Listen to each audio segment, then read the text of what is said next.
If you're in the market for a new foldable phone, honestly, there's only two real options out there: the Galaxy Z Fold 7 and the Honor Magic V5.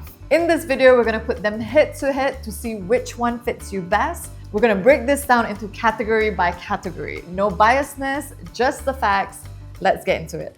So the Magic V5 is 8.8mm folded, 4.1mm unfolded, and it weighs 217 grams. Meanwhile, the Z Fold 7 is 8.9mm folded, 4.2mm unfolded, and weighs 215 grams. They're almost identical in weight and size. And then you go into durability, that's when you see some changes over here. The Magic V5 currently has the highest water and dust resistance you can get on any foldable. It has strong outer glass, triple layer protection for the inner screen, and a hinge that shuts with zero gap, so you won't get dust in. You also get 2 years of worry-free warranty and a year of accidental screen protection, all included. And Samsung's Solid 2 with Armor Aluminum, Gorilla Glass Ceramic 2, and IP48. But if you want extended coverage, that's extra, around 1,000 ringgit for 2 to 3 years. For Magic V5, it's 6.43 inches outer, 7.9 inches inner, and both hitting 5,000 nits.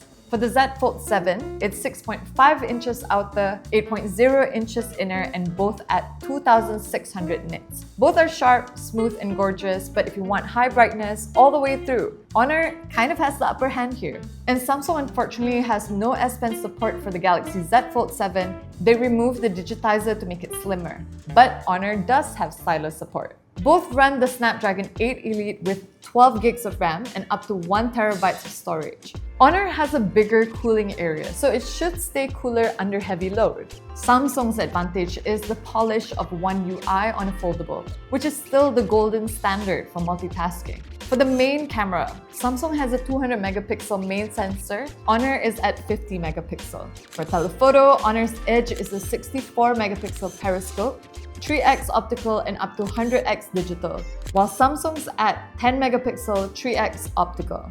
For ultra-wide, Honor has 50 megapixel, while Samsung has 12 megapixel. For front camera, Honor's dual 20 megapixel versus the Samsung's 10 megapixel, plus 4 megapixel under display. All in all, Samsung's main camera is higher res, but Honor gives you more zoom range and a higher res ultra-wide. So both the Galaxy Z Fold 7 and Honor Magic V5 have plenty AI. There's live translations, smart note-taking, and powerful photo cleanup tools, but they do take on different angles. Samsung's Galaxy AI leans into ease in multitasking and polished creative tools like generative photo edits, transcript assist, and drag and drop AI results across apps. Honor's Gemini Live AI and in-house UI agent focus on context-aware multitasking, letting you split screen 3 ways and run local AI actions without the cloud. So on paper, you can tell that they have similar capabilities, but Samsung is taking on the creativity route while Honor is taking on the productivity route.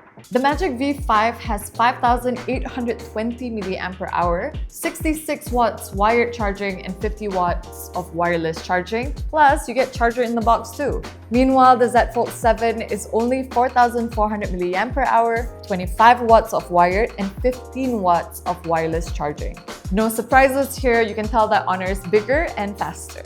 Finally, the price. So the Magic V5 starts at 6,999 ringgit for 12 gigs of RAM and 512 gigs of storage, plus the case, charger, and warranty. While the Galaxy Z Fold 7 starts at 8,399 ringgit for 12 gigs of RAM and 512 gigs of storage. And you're buying the charger and care plan separately.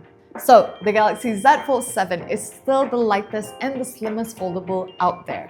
But to get there, essentially it kind of compromises a little bit on battery life, thermal performance, and they kind of drop the S Pen on this. While Honor takes a more all-rounder approach.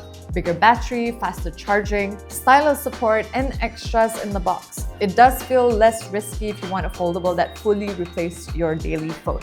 And price-wise, Samsung still carries that premium for its global reach, longer OS support, and the polished One UI software. But if you want a foldable that can fully replace your daily phone with fewer compromises and more value, the Magic V5 makes a strong case. So, which one would you pick? Let me know in the comments, and I'm gonna see you guys in the next one.